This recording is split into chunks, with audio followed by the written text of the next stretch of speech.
প্রিয় হাজিরিন, একসময় বাংলাদেশে এই ধরনের আন্তর্জাতিক কিরাত মাহফিল বা এই ধরনের কিরাত মাহফিলের আয়োজন হতো না। 1966 সালে, অর্থাৎ আজ থেকে 58 বছর আগে এই ইকরা সংস্থাটি পশ্চিম পাকিস্তানে গঠিত হয়। তৎকালীন সময়ের যে বিশ্বের বড় বড় কারীরা ছিলেন, যেমন শেখ আব্দুল বাসত আবুস সামাদ, শেখ মাহমুদ খলিল হুসারি এর মতো বিশ্ববিখ্যাত যে কারিগণ ছিলেন, ওনাদেরকে নিয়ে পাকিস্তানের তৎকালীন সময়ে যে বড় বড় কারীরা ছিলেন, যাদের মধ্যে অন্যতম ছিলেন আমার আব্বাজান রহমতুল্লাহ আলাই, কারি মোহাম্মদ ইউসুফ রহমতুল্লাহ আলাই, উনি কারি জাহের কাসেমি সহ ওনারা সিদ্ধান্ত নিলেন যে একটি সংস্থা গঠন করবেন। এই সংস্থার গঠন করার মূল লক্ষ্য এবং উদ্দেশ্য ছিল যে উপমহাদেশ তথা ভারত, পাকিস্তান, বাংলাদেশ সহ বিশ্বের অন্যান্য যে মুসলিম দেশগুলো রয়েছে, এই মুসলিম দেশের যে সমস্ত মুসলমানদেরকে বিশুদ্ধ কোরআন তেলাওয়াতের প্রতি আগ্রহী করে গড়ে তোলা।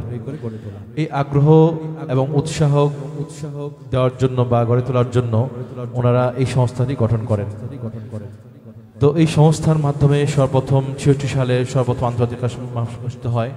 পরবর্তীতে দ্বিতীয় বছর 1967 সালে দ্বিতীয় আন্তর্জাতিক সম্মেলন অনুষ্ঠিত হয় পশ্চিম পাকিস্তানের কয়েকটি শহরে, এবং সেই সাথে বাংলাদেশের ঢাকা, সিলেটের আলিয়া মাদ্রাসা ময়দান এবং চট্টগ্রাম আন্দরকিল্লা মসজিদে।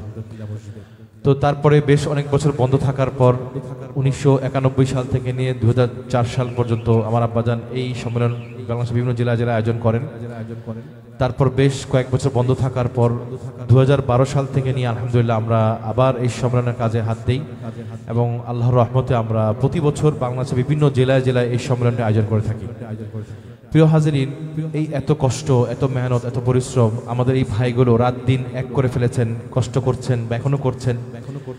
প্রত্যেকের কিন্তু আমাদের একটা কিন্তু উদ্দেশ্য রয়েছে, এই মাহফিল সাজানো বা এই কোরআনের মাহফিলগুলো করার একটা লক্ষ্য উদ্দেশ্য রয়েছে, আর তা হলো আপনাদেরকে নিয়ে। সেটা কি? সেটা হচ্ছে আপনারা প্রত্যেকটি মানুষ যেন এই কোরআনের সাথে লেগে থাকেন, এই প্রতিটি মানুষ যেন এই কোরআন কারীমকে বিশুদ্ধভাবে তিলাওয়াত করেন, এই কোরআন বোঝেন এবং এরপর আমল করেন।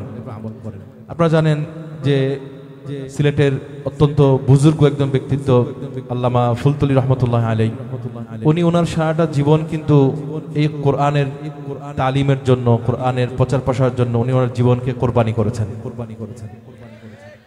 ওনার লক্ষ্য উদ্দেশ্য ছিল এইটাই যে সিলেটের প্রতিটি মানুষ, কোনো মানুষ যেন কোরআনের তালিম থেকে দূরে না থাকে। ওনার এই লক্ষ্য উদ্দেশ্য নিয়ে উনি বিভিন্ন জায়গায় এইভাবে কোরআনের তালিমের ট্রেনিং সেন্টার উনি করেছিলেন। তো আলহামদুলিল্লাহ আজকে তার সুফল আমরা দেখতে পাচ্ছি। তো সিলেটে যখন আসি তখন দেখতে পাই যে সিলেটের একদম সাধারণ মানুষ থেকে শুরু করে উচ্চশিক্ষিত সবাই কিন্তু মোটামুটি কোরআনের সাথে অনেকটা সম্পৃক্ত আলহামদুলিল্লাহ।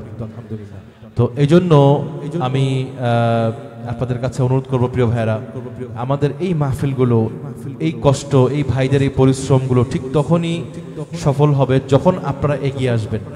এই জন্য আমি আপনাদের কাছে বিনয়ের সাথে অনুরোধ করব, আপনারা আপনাদের পরিবারের মধ্যে একটা কোরআনের একটা পরিবেশ ইনশাআল্লাহ গড়ে তুলবেন। আপনারা যারা সন্তান যারা আছে, বাচ্চা যারা আছে, সবাইকে কোরআন শিখাবেন, কোরআন তেলাওয়াত শিখাবেন। কারণ আমি যদি আমার তেলাওয়াত ভুল পড়ি অথবা আপনার তেলাওয়াত যে ভুল হয়, তো ভুল হওয়ার দ্বারা কি হয় জানেন? গুরুত্বপূর্ণ যে ইবাদত যেটা আমরা নামাজ পড়ি, এই নামাজ কিন্তু নষ্ট হয়ে যাওয়ার আশঙ্কা থাকে। যেমন আপনি যদি এক হরফের জায়গায় আরেক হরফ পড়েন, আইনের জায়গায় হামজা পড়েন, বা ধরেন বদের জায়গায় দাল পড়েন, বা ধরেন ব এর জায়গায় জা পড়েন, তো এই ধরনের যদি আপনি উচ্চারণ করেন তাহলে নামাজ নষ্ট হয়ে যাওয়ার আশঙ্কা থাকে। এই চিন্তা থেকে কিন্তু আল্লামা ফুলতলি উনি কিন্তু কি করেছিলেন, এই আপনাদের সিলেট অঞ্চলে এই কোরআনের এই খেদমতে বড় কাজে উনি হাত দিয়েছিলেন। তো আমি আপনাদের কাছে অনুরোধ করব, উনি যে স্বপ্ন দেখেছিলেন আপনারা এই স্বপ্নকে ইনশাআল্লাহ বাস্তবায়ন করবেন, এবং আপনারা প্রত্যেকে এগিয়ে আসবেন। যখনই আমাদের এই ভাইগুলো যখন আপনাদেরকে কোনো কোরআনের কাজে দাওয়াত দিবেন, আপনারা প্রত্যেকে ইনশাআল্লাহ এগিয়ে আসবেন, নিজ নিজ জায়গা থেকে সহযোগিতার হাত বাড়িয়ে দিবেন।